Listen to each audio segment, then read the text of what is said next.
right? Or what's your?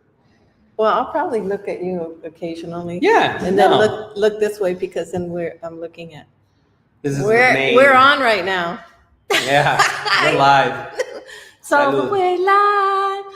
Hello, directly from San Diego, California, Old Town. This is Angelica Corral with What in the World Events and the show What in the World Do You Do? And we're going to find out what David Favela, there you go. I got to get it right. Favela is doing here in the community with the founder of the Latino startup. So I'm excited to hear super all excited. about it. And today there's a big event here as well. Yes, there is. We're opening our new headquarters. Mm. So it's going to be a lot of fun today. We're here in the main room, but there's a space outside, a patio and a bar, so we can fit about 200 people. Nice, nice. Now this is what I'm talking about, where you could get together and talk business and help people to grow their businesses, and that's what it's all about, right? Absolutely. That's awesome. So let's see, what specific problem in the Latino founder community are you trying to solve?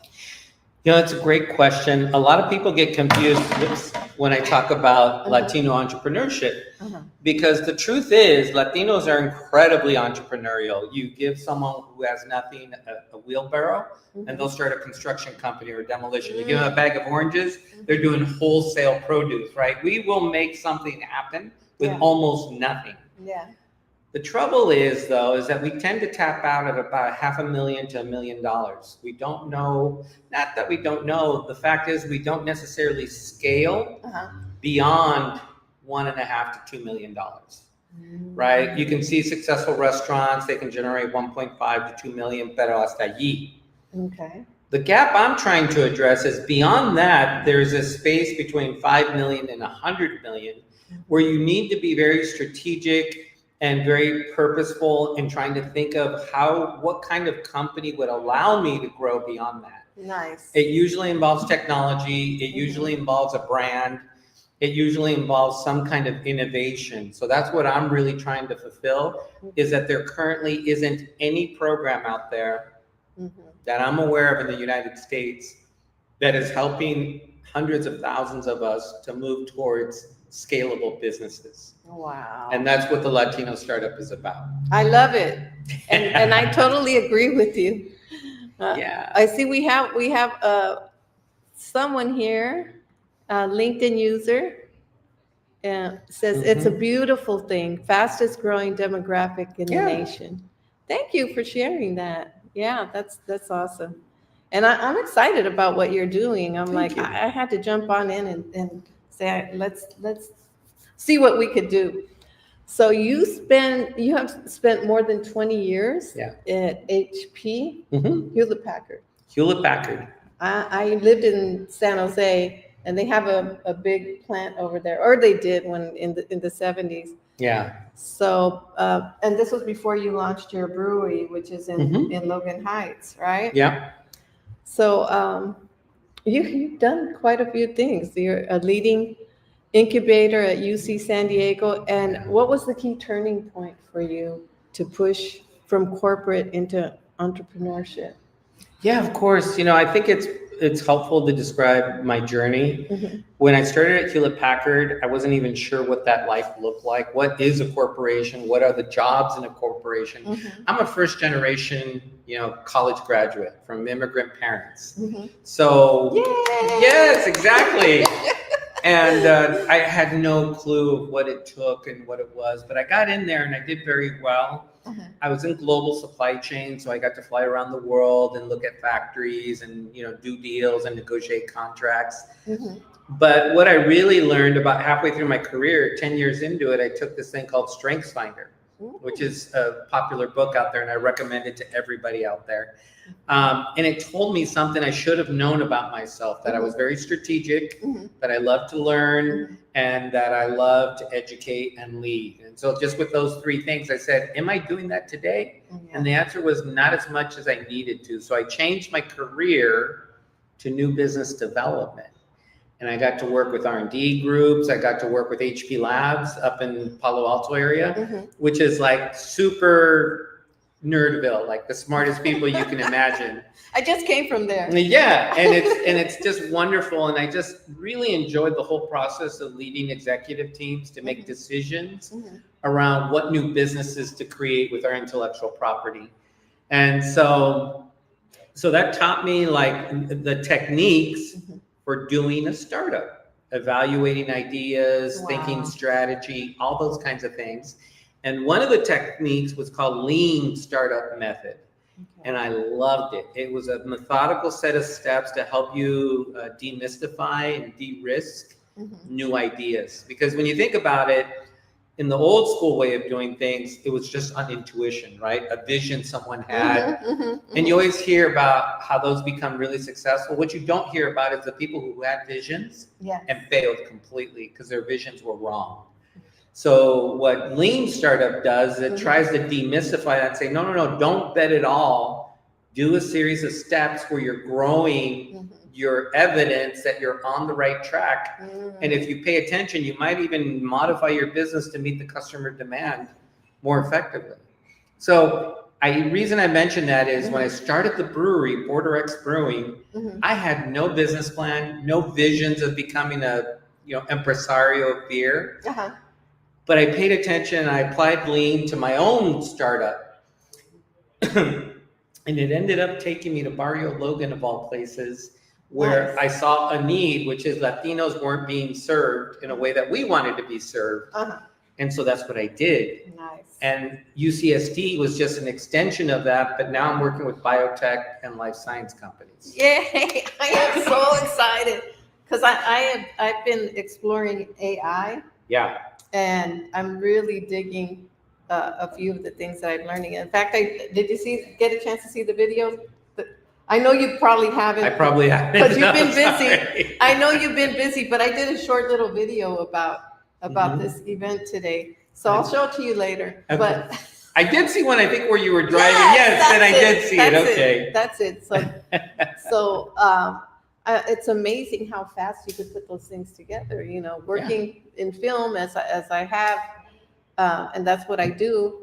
Also, it usually takes a long time to do the editing process, but now with AI, there's just it's incredible. The creativity is just off the wall. Yeah, and it isn't just helping write it smoother or better. It's actually bringing in new ideas and new perspectives that I probably wouldn't have thought of. Yes. And I'm like, wow, that's a good idea. I wish I had thought of that. Well, the cool thing is that when you hear that idea, you can use that idea and make it different to suit you, just like you did with Border X to help the Latino community, right? Totally. So that's the wonderful thing about that. So I love it.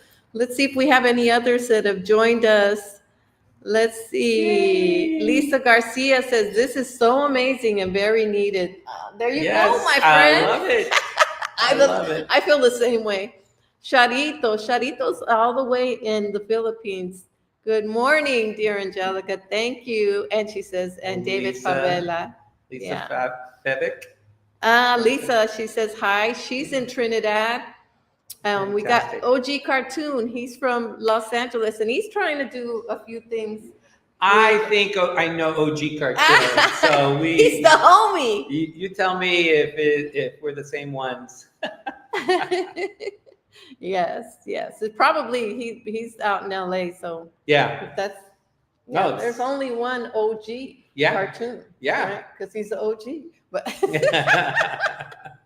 so it's good to see all of you here supporting, and we're so excited and hearing your comments. It just builds us up and makes us feel like we're doing the right thing here.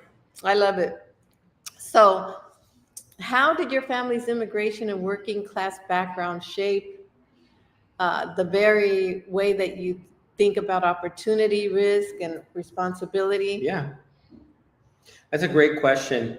My whole life I've been going back and forth from the border, and I was always mystified by why things were one way in Mexico and things were in a different way in the United States. Yes. And that's what triggered me to study Latin American history and economics, because I really wanted to understand what things led for things to turn out one way versus the other. Uh-huh. So I could go in detail why we were immigrants. I say my parents were economic refugees. Uh-huh. There are political refugees, there are refugees for other reasons. We were economic refugees. My dad could not sustain his large and growing family in a rural part of Mexico, Durango, for all your Duranguenses out there. My dad's side of the family is from Durango. Oh, wow. So, okay, now I know you're the cousin. That's right, long lost prima.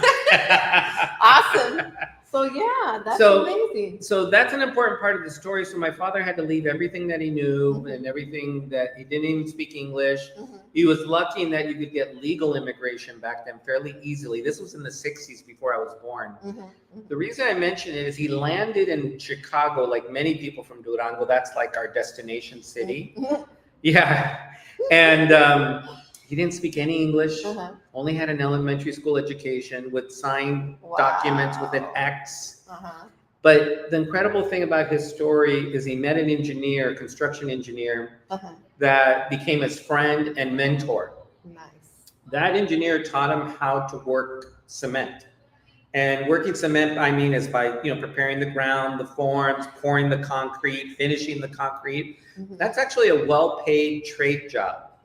And so I wrote a paper in college where I was talking about how vital it was that when you give someone like valuable skills, it can not only impact them, but them, their family, their community, and the rest of the United States. And so, he worked in construction for over 35 years, moved here to San Diego, made a good living, building many of the homes that you see around us. Nice. And so that influenced me a lot because I never met or even know the name of that construction engineer that helped my father. Wow. But he doesn't even know he had a huge impact on all of us. Wow. And so my view of life is one where I think I can hopefully have a positive impact on individuals that begin to reverberate across their family, their community, and hopefully the country. And so I think it's so important to have some kind of mentor, really training. I really believe in education, but more importantly, education that people can put to work.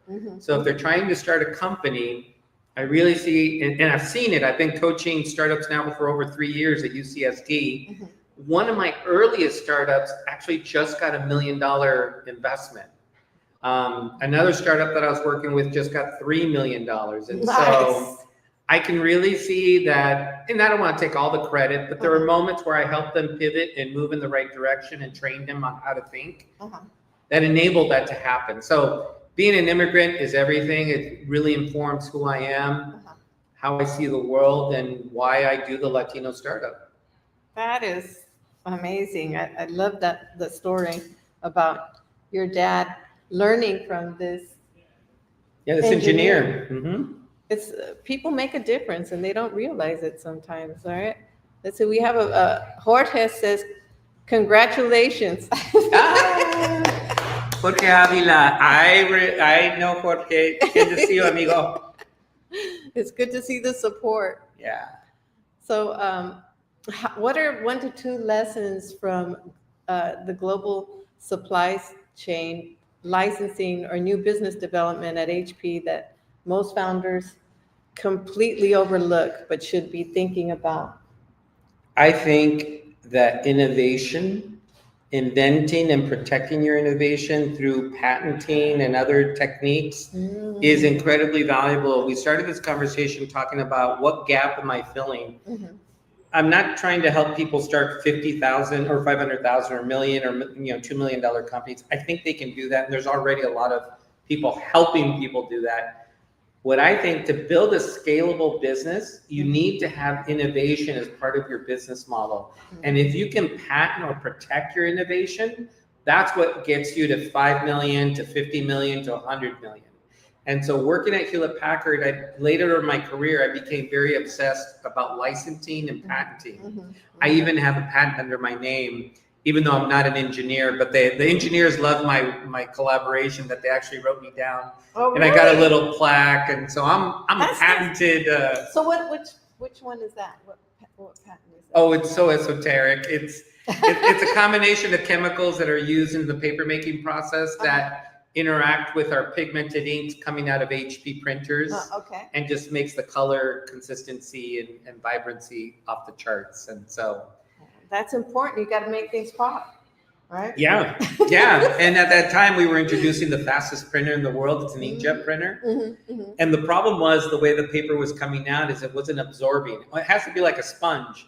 But if you made it too much like a sponge, all the color would wash out because it would go into the structure. Like a watercolor, where Yes. it kind of blurs, right? The reds become oranges, the greens become a lighter green. So anyways, if I were to tell people one thing is do not underestimate your strength of innovation. Do not underestimate your ability to look at traditional problems in a totally new way and bring a solution to it that just radically shifts the market towards you. And there's a book I read called Blue Ocean Strategy that I love and I recommend it to everybody out there. But it basically says don't compete. Competing is where you show up the same way that everybody else does, but you think you're just going to outmanage and outmaneuver and win in some form or fashion. When you're competing in the same way, you lose out always. The margins aren't there. The market share is hard to gain. But if you come in and totally change the way you come into the market, you innovate, changes everything. I think that I love that what you just mentioned, because when you're around a person that's very competitive and they you feel like that maybe they don't want to work with you or the collaboration's not there. So I have a friend who has a saying, my friend Charles, and he says, I don't compete. Yeah. I complete. Yeah. That's actually a good way of thinking about it too. So I think it's when and this is what you're doing. You're collaborating with businesses, and I think the more people that you have working with you on that, you could help somebody else. Somebody knows this that can get help with it, right? Yeah. And then you could share, hey, why don't you talk to this person? I met this person. That is one of the biggest learnings I have with my new program, the Latino Startup on School. The amount of collaboration that's going on. And the reason is that two things are going on. The people in the program, I have PhDs, I have MBAs, I have people who have 10, 20 years of experience, and they're just sharing with each other. We just brought a woman on board to the team, Veronica. She's an expert in GIS systems, geographic information systems. And I have people who are developing apps, and they're like, how do I even integrate that? How do I think about it? And they're all sharing with each other. That is wonderful. So that's one of the things I want the program to do is cultivate that community support, because when you get a bunch of, bad word, chingonas and chingones together, they can accomplish a lot. So it's really cool. No, it's like... I'm going to have to bleep that out. I didn't know they were bilingual censors, but... I'm kidding.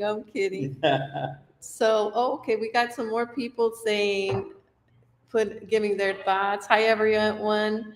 We are on the verge of a technological revolution. Completely. Who is that? That's Genius Arnell. Yeah. No, we are. Never before has the power of technology made so much accessible and possible. But, I tell people, because I speak on AI and other topics, the fact that you can now create any app easily and quickly doesn't mean you should. You should actually create apps that are grounded in a problem that people need and will pay you money to do. Because sometimes when something becomes so easy, it's like, oh, I invented 10 apps. Is anyone using them? No, but I invented 10 apps. It's kind of like... maybe you should have started with a problem, like an app that people actually wanted or needed. It makes sense. And there's a lot of problems out there, right? Marcelo Arcelai says, Team Live. Órale. He says hello from Atlanta, Georgia. This is what I love about LinkedIn. We have people from all over. That is so cool. And he says, hello, everyone. Hello, family. So, and Inez's connection's not working well. Oh, that's okay, Inez. I hope we're pronouncing your name correctly. Uh, I've never heard that name before, but Yeah. I love learning new names and new cultures. So that's Mhm. what it's all about. So you're a big guy here. I try. You're kind of, like what was it on Anchorman? I'm kind of a big deal around here. At least in San Diego, maybe. Oh, well, you helped build a new billion-dollar paper technology business Hmm.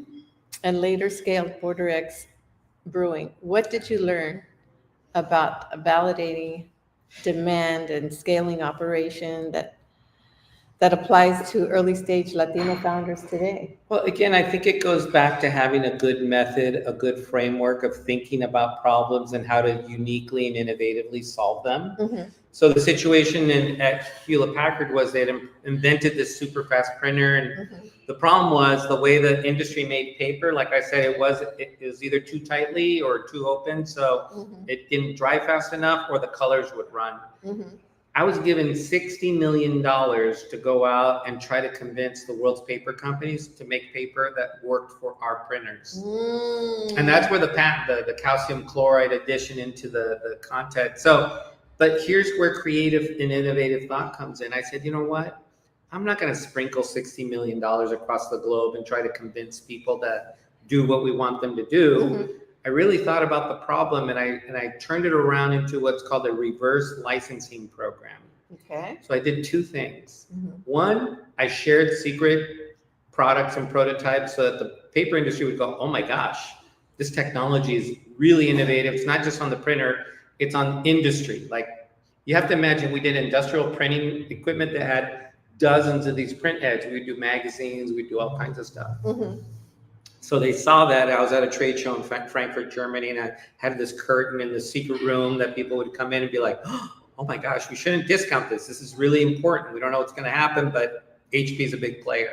Mm-hmm. So I did that. I consolidated all the intellectual property that had to do with calcium chloride integration into paper. I spent like $5 million to consolidate that, and I created a portfolio. Mm-hmm. And then I did a real simple but innovative way of licensing the technology. I said, look, if you convert all of your production to this technology, your paper making that you do, Mm-hmm. and we gave them a logo, it's called Color Lock. Look at it for your local office supply store. You'll still see this logo. I'm gonna look for it now. Yeah, it says Color Lock. Nice. You don't have to pay a penny. Like, it's free. So I created value where there was no value. Mm-hmm. And for those of them that didn't, like, I called them the toe dippers, the ones that were like, well, this technology may or may not be good. Mm-hmm. And they had to pay a royalty. So I generated like $20 million, well, probably more than that now, Mm-hmm. for the paper companies that were toe dippers, the ones that didn't convert their entire production. Oh, okay. You know, the inspiration for that was, I think it was Tom Sawyer when he was painting that fence. Mm-hmm. And he told all his friends and family, oh, this is so much fun. And they're all like, really? Yeah. And they would pay him 10 cents so they could paint the wall too. And then he just sat back counting his money. He was just like, so that was kind of my inspiration. But it's just really being innovative and not just accepting how things are done, but really questioning, like, what is the mindset of the paper companies? How do I present information to help mold that? Mm-hmm. And the same thing with Border X. I use lean startup principles. I tell people there's no way I could have imagined going from a little tiny brewery in La Frontera with Mexico Mm-hmm. and expanding into Barrio Logan, but it worked because I did things in baby steps, and that's kind of what lean startup is. It isn't like this big bold, like, hey, get $2 million together and just plunk it down on a spot and cross your fingers that it's going to work. Mm-hmm. No, we started small. We even did a pop-up in Barrio Logan. It went really well. Then we did a 6-month lease in Barrio Logan to kind of see if it would work. And yeah, it worked really well. And then that gave us the confidence to go up to the next step. And we rented a big facility that we were in. But again, it's innovative thinking, not accepting the way that things are, and really thinking carefully about how to make some of these moves. And that's what I teach in the Latino Startup. Awesome. I love how you explain how you went about it. And I'm sure everybody's going to want to get together with you, including me. so we can talk some business on the Yeah. side. You hear that, everybody? You guys got to connect with this. Creativity goes a long, long way. My friend, Calm Michael, he says, Habari gani? Nzuri sana. Nzuri sana. That's a little Swahili. Oh, Yeah. So craft beer is a crowded market, right? very much so. How did you design Border X Brewing and Mujeres Brew? So you helping out the Yeah. Mujeres too now. Yeah. Nice. Brew house to be culturally specific yet broadly successful. Yeah, this was exactly how you use lean startup as a learning technique. Mhm. So when we went to Barrio Logan, well, the first thing that we did, we were the 86th brewery in town.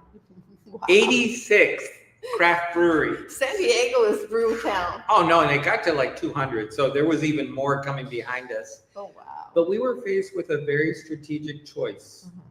Did we follow the market, which the market at that time was all about IPAs. Okay. And so they were everyone was trying to out IPA each other. My IPA is great. No, mine's better.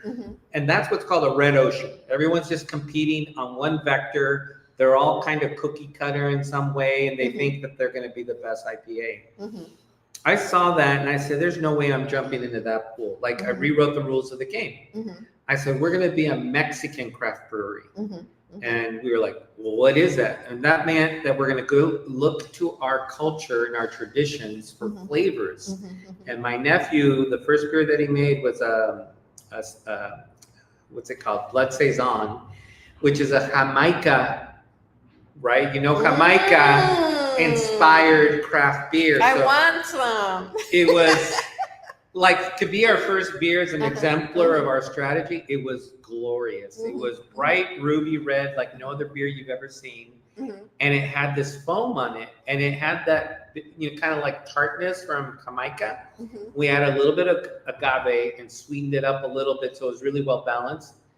People went crazy for it. They absolutely Mhm. loved it. No one had ever seen a real Mexican craft beer, Mm. because most of the stuff the people drink, Corona, Pacifico, all those are actually variations of what's called a Vienna lager that was brought over by Maximilian to Mexico. Oh. So it's made in Interesting. Mexico, but it's not really a Mexican beer. If you go to China, the same recipe, Uh-huh. oh, that's a Chinese beer, but there's no cultural content. It's not differentiated. It's just Uh-huh. they're naming a beer based on where it's made, even though the recipe can be almost identical. Oh wow, that's now you got me wanting to try the Jamaica beer. So, but that goes to the point I was making earlier. Uh-huh. Innovate. Innovate. And just to kind of tell you how important it was to us, our little brewery was always on the top 5 breweries to visit in San Diego. With over 100, 150, almost 200, we were always on the short list. Uh-huh. Why? Because we were unique Yes. and people loved us. And then in 2020, I was actually nominated for a James Beard Award, which is a Ooh. prestigious culinary award for Amigo. for the innovation, Uh-huh. right? Mhm. And so I'm very proud of what we did. I'll tell you one last beer we made that I think exemplifies. So our most famous and popular beer was a Pepino Sour. I want some. Right? I I just told you, and you were like. want some. So for those of you who don't know what a Pepino is, it's a cucumber sour beer. It had a ton of fresh squeezed cucumber, lime, and we sold so much of that beer. It's still to this day probably our most popular beer. I want it now. And again, about being innovative, no one else has made anything similar to it. We're the only ones. I believe it. Michael here says, I like beer. What are you producing? Well, you heard that. You got to come on down to Border X Brewing, Michael. He's in Victorville right now. So Nice. now you have an excuse to come to San Diego. So what can tech founders learn from that approach? Oh, it's easy. You because that approach was mixing two things: lean startup with Mhm. blue ocean. Mm-hmm. So it's a very experimental approach to developing your business. So what lean says is don't bet the farm on your original idea. You need to get something out there in front of customers and start getting feedback. Mm-hmm. And so for us, when we launched the the Jamaica beer Blood Saison, the feedback was off the charts. People went crazy for it. So we Mm-hmm. knew we were on the right track. Mhm. So then we made an Abuelita's chocolate stout. You'd probably love that one. Absolutely. Yeah, our Pepino sour. We just. I'm going to have to go to Border X now. I haven't been there in a while. Last time I went was for the Latino Film Festival. That's right, the unveiling of the poster. Mm-hmm. So I think what I can teach tech startups, because a lot of times very gifted builders, people who know how to program, will jump right into building the solution based off of intuition. And too few of them ever bother to talk to customers or get feedback from the people that they're trying to solve the problem for. I love that. So I'm really adamant about breaking that process. Yes, it's great to have intuition, but if you can find people who are your target customers, go talk to them. Yes. Find out how serious the problem is that you're trying to solve. How are they solving it today? What would they want in a solution? Like, there's so much value you can get in that communication. There's a professor, Stephen Blank, wrote the book about customer discovery.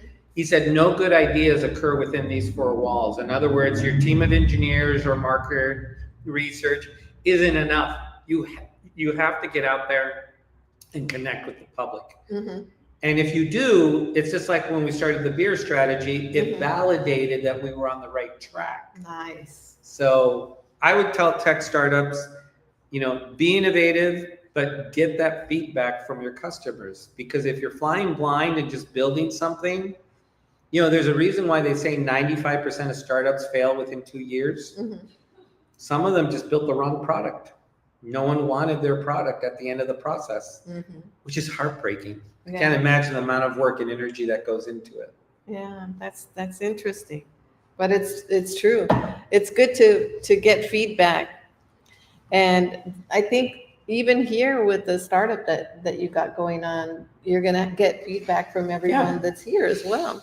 Well, I actually started with a small cohort, and they're the ones who helped me develop the program. And I asked them I said, look, I don't know exactly what the solution is, but if you guys are willing to go down this path with me, I'll take your feedback and I will modify the program until we figure out what does work.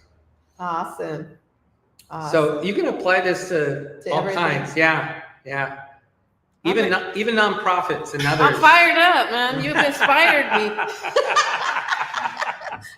This is an inspiring, I know y'all are saying this is an inspiring podcast here. And I'm glad that you came to not only inspire us, you educated us, you inspired us.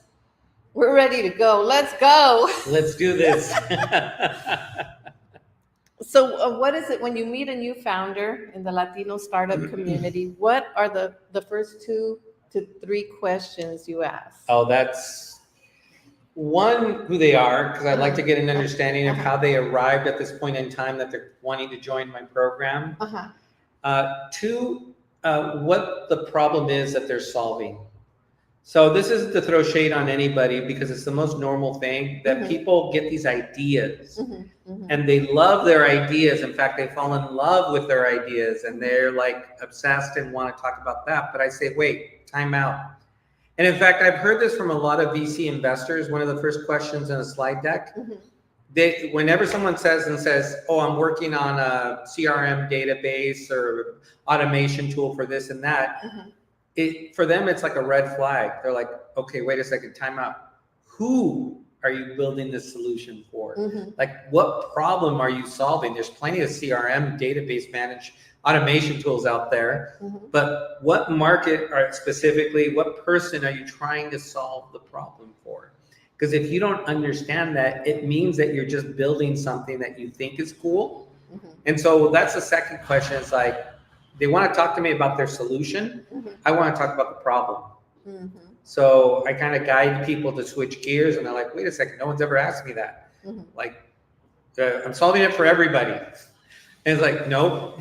And that's too vague, too general. Like, you really need to know got a niche down, huh? You've got a niche down, and you have to have a clear idea of who your customer is. Even if there's millions of them, who is the person that you're trying to solve the problem for? Okay. So I really try to assess that. And then lastly, I kind of start pitching this whole lean startup method to see if they understand what the next steps are that they should take, that, that there's a method to the madness, that you don't have to just work really hard, Yes. hustle, put product out there. No, you have to be thoughtful. I didn't coin this term, but I tell people you need to go slow so that you can go fast later on. So build your foundation one step at a time. Who's my customer? What's their problem? How are they solving it today? And how serious of a problem is it? And then I get creative around how do I solve this problem? And that's where the greatest ideas come from. The ones that are grounded in reality, not just in intuition. Nice. I love it. I love it. So let's see. We have a few more. Lisa. Lisa's saying hi to her best friend here. Of course. So, well, we're so glad that all of you have joined us, and I'm sure that you guys are getting a lot of good ideas and inspiration from our friend David Absolutely. Favela. I have a friend. Her name is Debbie Favela. I wonder if you guys are related. We might be. We'll have to look into that. So you emphasize lean startup and problem statements, right? Yep. With your cohort, what's the most common mistakes that you see? You just mentioned a little bit about it, right? I think the most common mistake is thinking they have the solution and just wanting to build it and not taking the time out to be like, wait a second. Because the lean startup process is actually 3 steps I'll mention. Can't go through all of it, but the first step is problem statement. Like I said earlier, like, who is your customer? What is the problem? Number 2 is doing research and analysis. Like, okay, is this problem big enough to solve? Like, is it a $10 million market? Is it $100 million? Is it $1 billion market? So you need to do at least a kind of a superficial analysis. And who else is solving this problem today? Who's the competition? And how are they solving it? And then the third step, which I really value, and I think, and I've emphasized it to some bit, but the third step is what's called customer discovery. That's where you are supposed to go out and interview people that fit the persona. In other words, they're the target demographic that you're trying to solve the problem for. But here's the catch, and everyone falls for this. Oh, I met with 5 people and I told them my idea and they think it's wonderful and that I should do it. And it's like, yeah, you just broke the number 1 rule of customer discovery. You can't talk about your business.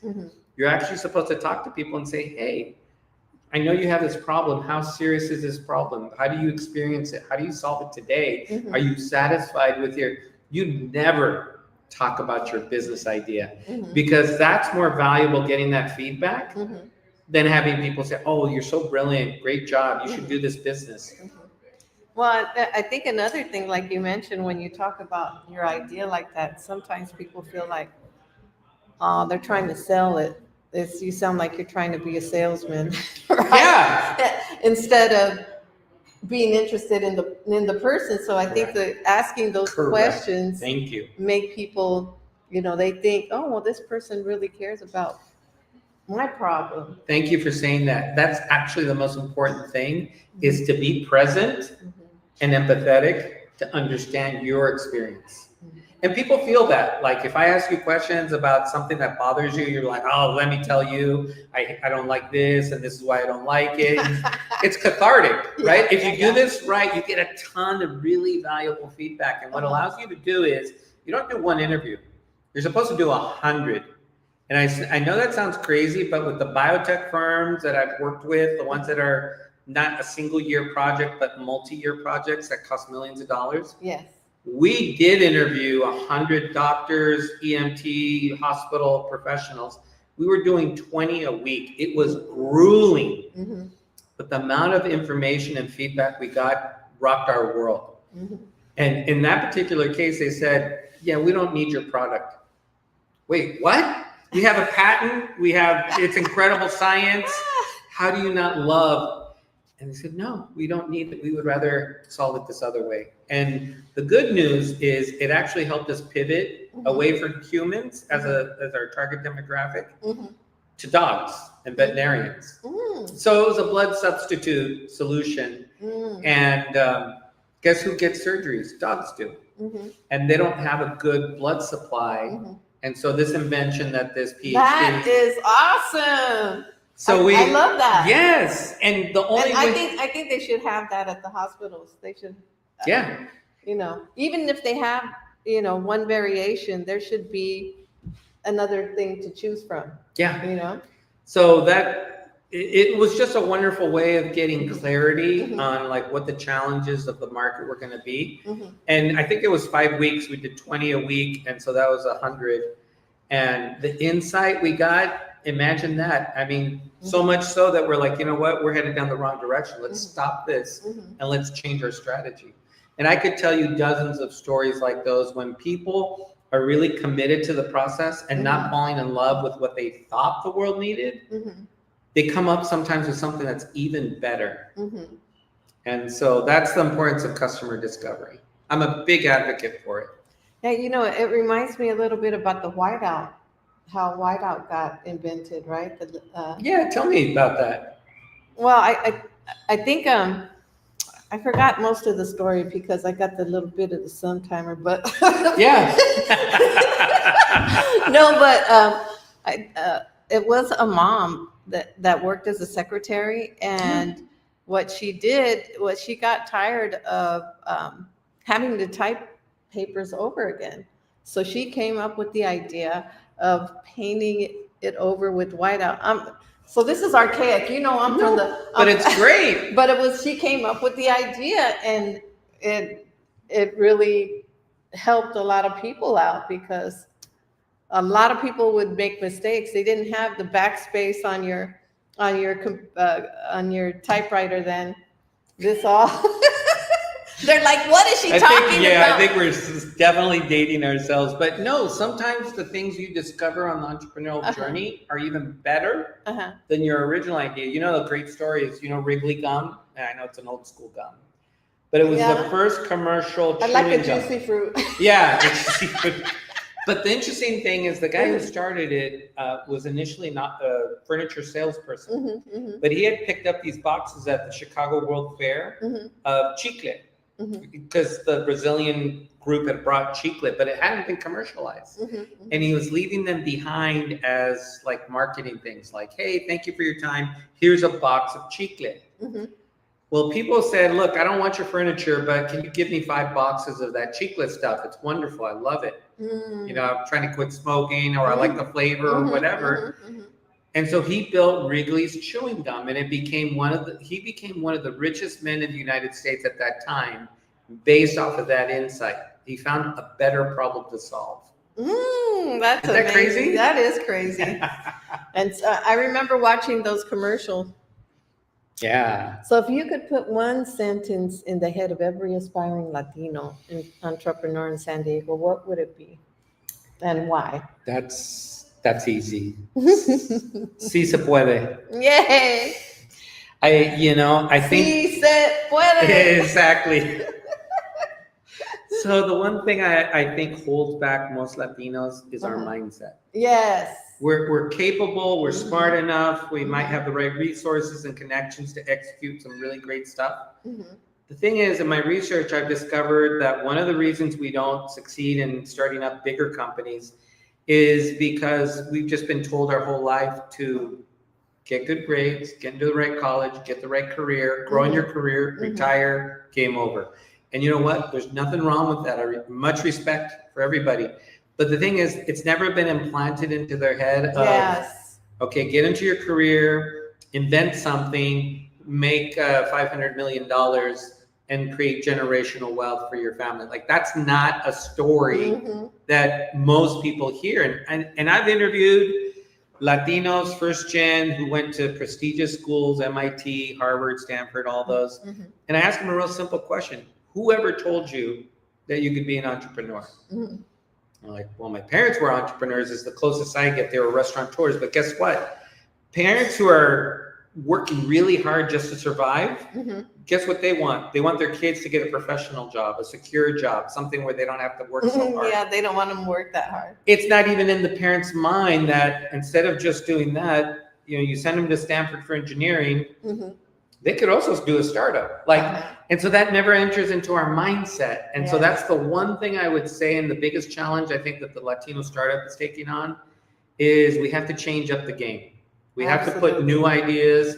I call it deprogramming. I got to take all these folks and deprogram what they thought their Yes. whole lives Mhm. and tell them, si se puede. That is awesome. Well, just sitting next to you and hearing all of your wisdom here, I'm feeling the si se puede vibes, and I'm little by little getting deprogrammed. No, but honestly, we really need we need people around us that are like cheerleaders Yes. to help us keep moving forward, right? Yes. And that's what I love about this startup community. Yeah. I think it's going to really help people, say I really need to hang out there and get my. You do, because I'll tell you, one of the things that I'm really leaning into is Mhm. storytelling. Mm. So one of my first startups at UCSD was Ruth Young Loaza. Mhm. She was, I believe, in her 40s, 50s, Mhm. had been a hotel housekeeper, making beds, cleaning, emptying trash. That's a hard job. That's rough. Thank you for saying that. Super hard job. Had Mhm. done it for over 20 years. Oh my goodness. But she had to step away from the work because her husband was injured. But in that time, Mhm. her mind keeps working. And that's how come I know that our talent can exist anywhere. She has no degrees, Mhm. no formal training, but she designed a hotel bedsheet system Mhm. that was tight, that was easy to do. It didn't require the lifting and the tucking. Mm. So she patented this system. She got 3 US patents on it, which is incredible. Nice. And I met with her and we focused on the hospitality industry, like hotels, because I don't know if you know this, but like the Marriott company has 1.5 million beds under management. Wow. In other words, if they're busy everywhere, they're making 1.5 million beds per day. Mm. So think about it. How long does it take the average housekeeper to make the bed? Yes. How injury inducing is the movement? Because think about it. Many are like, she's 110 pounds. So for her to lift a bed, tuck it is exhausting. You're twisting, you're turning. But, and when people hear she just recently got this $1 million investment, when people hear like, wait a second, Ruth, no formal education, hotel housekeeper, patented technology, and just raised $1 million so that she can continue to grow her company. That is awesome. Yeah. Isn't that? I think that I love those stories. they're phenomenal. Mhm. They're phenomenal. Like those, I hope to tell more and more stories so that our community can start believing Mhm. in themselves and start telling new stories about what they're capable of. We need you, and I don't know if you've done it before, but if not, we need you on the TED Talk. I know. I have a lot to say. You do, and it's really interesting. It's educational, inspirational, all of the above. So more people need to know.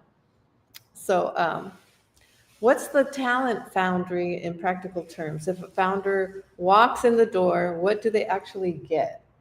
They get a customized consulting program that helps them have what I call clarity about what the next steps are in developing their idea.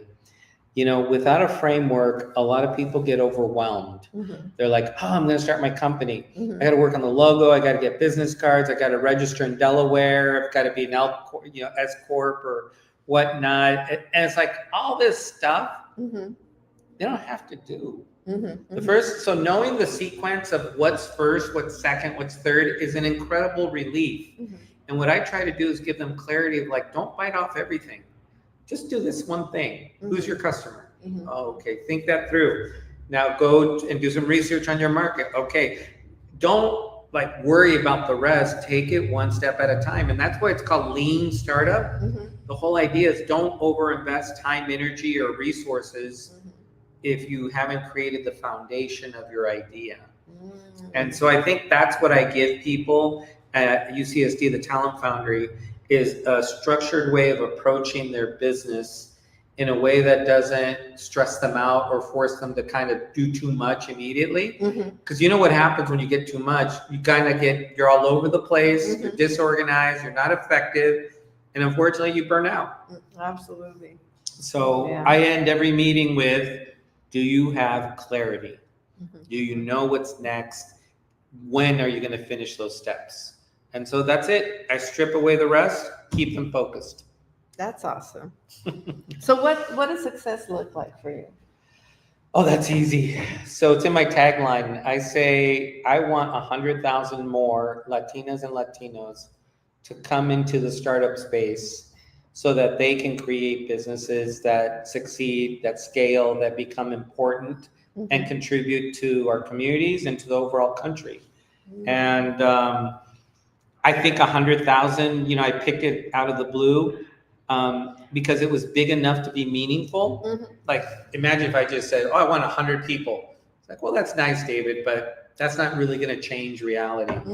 If I set a target big enough, like 100,000, it really changes everything. Because like, wait, what? Yeah, that's a big number. How the heck is he going to do that? But, there's this book called Built to Last, written by Jeffrey Porras, a professor of business at Stanford. And he studied the biggest breakthrough companies, and he said they all have what's called, and it's a weird term, a BHAG, a big, hairy, audacious goal.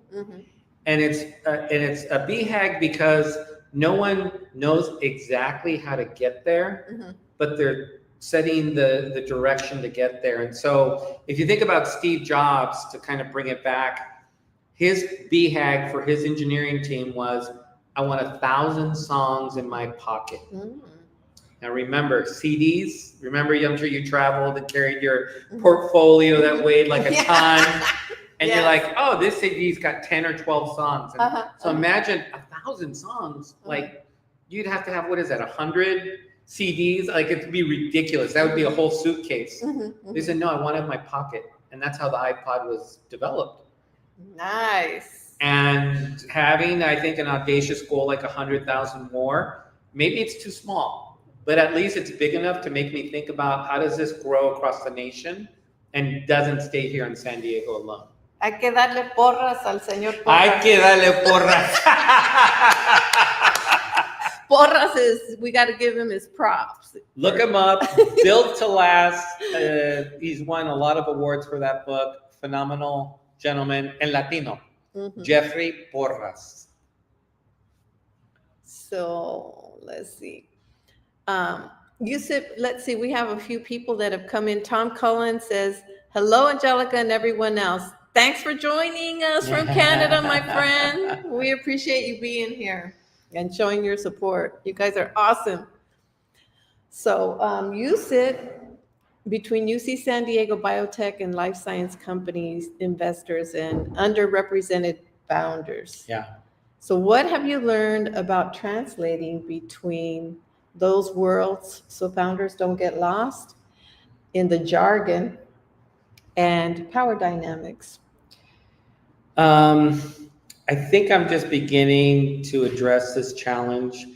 For 3 years, I looked for diverse startups, biotech startups. And I found some, which is great, but not enough. And this is why I started the Latino Startup, because what I found is it takes a big leap to go from I'm working as a doctor or as a researcher in biotech, and I'm getting paid a good salary in life, and this is as far as I need to go in life. Very few people were making the jump to hey, you mean I could invent something? I could patent it. I could build a business around it. I can create a $100 million business. That's what I discovered was the biggest challenge, is that no one is telling them or training them on how to leverage their knowledge and insight and innovation to potentially become entrepreneurs. And that's what led me to do what I do today, which is I'm looking to find those people who have that inclination. They're not exactly sure what the idea is, but they're not even, for one thing for certain, they don't even know how. what the process is to take an idea, vet it out, and see if it could actually become something bigger. And I think that that's the insight I got from working with diverse startups and biotech, life sciences, and it was the same. They just didn't know what to do next. You know, the blood substitute person or other biotech startups that I had, knowing the first steps, knowing how to raise money. You know, the hardest thing is, and I don't know if this is a Latino thing, maybe, it's very awkward to ask for money from anybody. It's even harder to ask for money from complete strangers. And I think that is like a cultural block that I'm trying to train people out of. And the way you train them out of is, look, this is a great idea. I developed it. Here's my pitch deck. If you have any questions, you know, I know the answers and I'm prepared to answer all of them. And that's my focus right now, is helping people become better champions for themselves and for their startups, and to gain VC capital or any third-party funding, whether it's, you know, people that you know or wealthy individuals, or whether it's a VC fund that's going to invest in you. Yeah. You know, my son used to go to La Jolla Elementary, and they have their fundraisers, right? And I think there's a lot of entrepreneurs there in La Jolla, because when they have their fundraisers for the school, they made like $300,000 from a fundraiser. And I'm like, we got to figure out how to do this. That's the thing, is we're not even playing in that game. Yeah. I'll give you an example. When I first started the brewery, Border X, now 12 years ago, we were able to raise like $24,000 from family and friends, and we started the brewery with that $24,000. Oh, wow, ridiculous. That's pretty good, though. Yeah. There was another brewery that I won't name that started in the same time, and I got to take a peek at their financials. They got $1 million from their dad, $1 million from their brother, and another $1 million. So their startup was $3 million capital raised immediately, and I was like, what? How does that even happen? Yeah. And even as an MBA and someone who's been in corporate world, I even struggle with raising capital. It's a very specialized world with valuations and multiples and different kind of investment vehicles, and knowing what the investor wants to hear. That's also one of the things that I do in the Latino startup, is I try to help people get comfortable with that, different kinds of ways of gathering capital. And so, nice. Yeah. Nice. This is all like so exciting. So let's see if we have any more visitors. So from your perspective, what are the most damaging myths that Latinos carry? It's about fundraising and what mindset. This is exactly what we were just talking about. The biggest myth is we're not comfortable with taking other people's money to start our companies. I think part of that comes from a culture in Mexico where credit isn't really a thing, and investment capital isn't available to everybody equally. Unfortunately, we know Mexico has its challenges. I love Mexico. But, you know, depending on what social class you belong to is your access to capital. Yes. If you belong to the 1%, getting a few $1 million from your uncle, your aunt, whoever is like, yeah, of course, no worries, when you need it. Trying to get 100,000 or 10,000 when you don't have that same social network is much more difficult. Yeah. And Mexico is more of a country where they don't have free capital markets. In other words, they don't have pitch competitions. They don't have like, hey, we're ready to invest in you, you know, if you have a great idea, regardless of what social economic ladder you're on. Unfortunately, you have to have pedigree, what family, what background, what school. I think the great thing about the United States is it has liberated the capital markets. Nice. The U.S. is more interested, investors in the U.S. and VC firms, and this is my strongly held belief, they have money that they're looking to invest to make money. And I think we can overcome the bias, like I'm not from the 1%. I'm not from even the, I don't know, whatever percent. But if I have a great idea and I've done all the steps to prove that it's a good idea and that if I execute this, it could result in great profits for people, especially if I invented and patented something like Ruth did.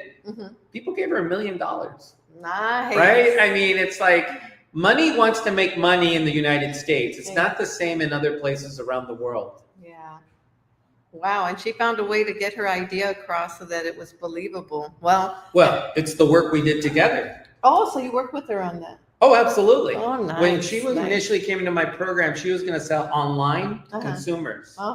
She had a website. She was trying to, make that work. And I said, we need to focus on people who have the problem the most. And that was the Marriott company. Yes. And so we pivoted, and it changed the marketing. It changed the sales process. It changed the go-to-market. Then we started doing trials with hotels here in San Diego. So we would go to a hotel, time the time it took to change the bed. Because if you can save money, and I'm talking, we did the math for the Marriott, it's like tens of millions of dollars that they're going to save if they use her bedsheet system. Yeah. Not only money, but the time. And the ergonomics. Because they want people to hurry up and get those rooms ready for the next customer. 100%. And that's why a lot of housekeepers, they also deal with a lot of turnover because housekeepers are under pressure, overworked, stressed, doing really difficult work. Yes. So it was funny that the housekeepers where we were prototyping the sheets, they were like, queremos usar esas porque es mucho más fácil. Like they wanted the product. Oh my goodness, that is awesome. That's when you know you've created something of value.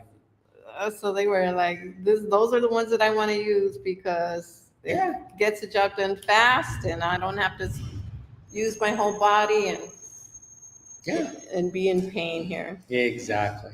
So it looks like we could keep talking on and on about this. It looks like I'm going to have to do part 2. I think so. Maybe we can focus on some of the startups because I think. Yes, that would be great. Yeah, because Ruth's story is incredible. But like her, I have another dozen that we could talk about. And again, the power of it is the one thing we can do for Latinos and anybody out there who's thinking about being an entrepreneur is si se puede. Yes. But you have to approach it methodically. You have to approach it with a mature mind and an objective mind.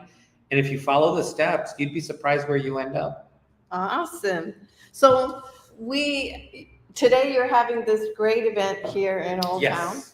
And I can't wait to taste the hors d'oeuvres and the drinks. I wish they had some pepino beer. I know. That's coming, but we don't have it today. That's okay. I'm going to have to definitely try that and the Jamaica beer and the chocolate. You got me all excited about trying these out, but I'm so excited about all of these wonderful, innovative ideas and all the people that you've helped and all the people that you're going to be helping. So I do too. And, opening up this space to me is another chapter in this solution. This is still my prototype. So we'll have a physical headquarter where people can come and work, get a good coffee, sit down with their computer, have business meetings. We're going to hold events here, pitch competitions, speakers, lectures, and it's just intended to be this hub. And the thing I'd say is there's no one out there right now building solutions like this. It's up to us to build them for us if we're going to move forward. And that's why I'm excited about the Latino Startup and adding this physical headquarters as a place where we can actually do the work together. Nice. So let's give them the address here so they'll know when to come. Oh, you threw me I threw you a curveball. Yeah. Well, here's a great way to look it up. We're right next door to Cocinas del Monte. Here in Old Town. I think it's 2539. I think you're absolutely right. It is 25 and 39 Congress Street. So we would love to have you here. We'd love to have you join. And one of the things I'll answer is we are called the Latino Startup, but it's because we deliver our program with a Latino flair. It's open to everybody. If you're down, if you like our culture, the way we celebrate things and how we move, you're welcome to join our community. We don't turn anybody away. I love it. So you heard that. Come on down.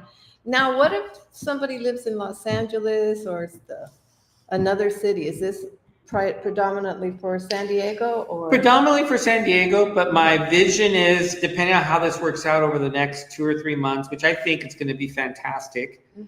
this is part of our new model. Okay. So when we go to LA, which we absolutely will, Mhm. we'll bring this model with us. So we'll try to find a place that we can activate. Round of applause. Yes. No, because nothing like this exists as far as I know. I mean, think about it. In San Diego or Los Angeles, is there a place that's a hotbed of Latino entrepreneurialism? Probably not. Not that I know of. Correct. It looks like we moved around a little bit. We huh? did a little bit. Hopefully everyone got at least half of me. We're so glad that all of you joined us, and this is going to be on replay on LinkedIn, so it could always be shown to other friends that you know of. But we're so excited about what's happening here, and I look forward to joining on this startup quest here. Keep an eye on us. We'll report out, but I think there's great things happening, and this is just the next step in that.